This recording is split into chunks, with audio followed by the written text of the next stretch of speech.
Après le compteur électrique, on va vous présenter aujourd'hui un autre monsieur important, le disjoncteur, qui s'assortit quelquefois aussi du joli nom de différentiel. On verra pourquoi tout à l'heure. Ce monsieur a en fait plusieurs fonctions à votre service. D'abord, en partant de chez vous, si vous n'êtes pas certain d'avoir tout éteint, vous appuyez sur le bouton rouge. Pour d'autres, il faut abaisser une manette ou tourner un bouton, mais le résultat est le même. Votre château est coupé du réseau. On rebranche l'installation en faisant la manœuvre inverse. Première fonction donc du monsieur, c'est un interrupteur général. Deuxième fonction, vous avez souscrit 6 kW par exemple. Tous les ustensiles prévus marchent, plus d'autres qui n'étaient pas prévus. Alors ce n'est plus un courant de 30 ampères qui entre, mais peut-être de 40 ou 50 ampères. Et c'est dangereux parce que votre installation n'était pas prévue pour cela.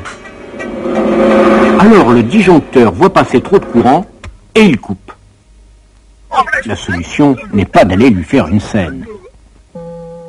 La solution, c'est de délester, comme on dit. Telle est la deuxième fonction du disjoncteur. Troisième fonction, il vous protège contre les courts-circuits. S'il y a quelque part une prise qui a des faiblesses, il y a court-circuit, le courant augmente brusquement, le disjoncteur coupe immédiatement. Troisième fonction du disjoncteur, c'est un coupe-circuit.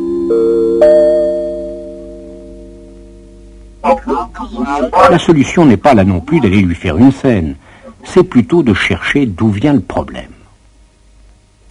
Quatrième fonction, jusqu'à maintenant, on n'a dessiné que le courant qui entre, mais il est bien évident que chez vous, comme dans tous les circuits électriques, le courant qui sort est exactement égal au courant qui entre, en principe, car l'électricité convoite d'autres chemins.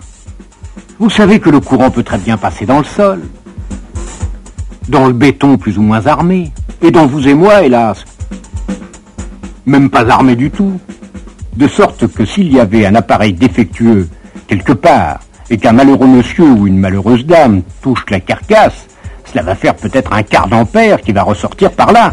C'est pas grand-chose un quart d'ampère, mais quand ça passe dans quelqu'un, cela peut être très dangereux. C'est pour cela que les carcasses métalliques sont reliées à la terre par un troisième fil. Et en cas d'incident, le courant ressortirait par là.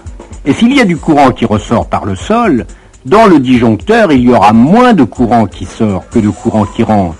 Il sentira la différence et il va tout couper. Et c'est pour cela qu'on l'appelle différentiel.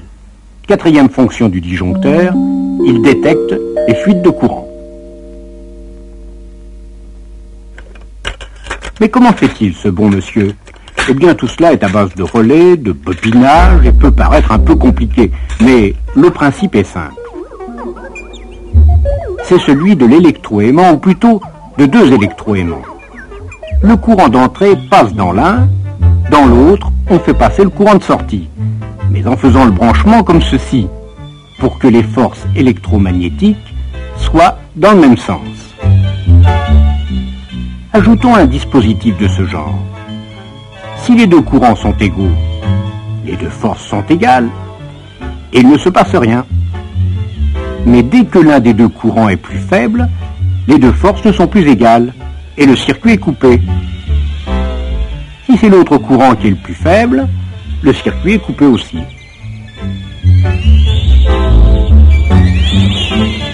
Protection contre les surintensités, protection contre les courts-circuits, protection contre toutes sortes d'accidents possibles. On peut dire que monsieur le disjoncteur est vraiment l'ange gardien de la maison.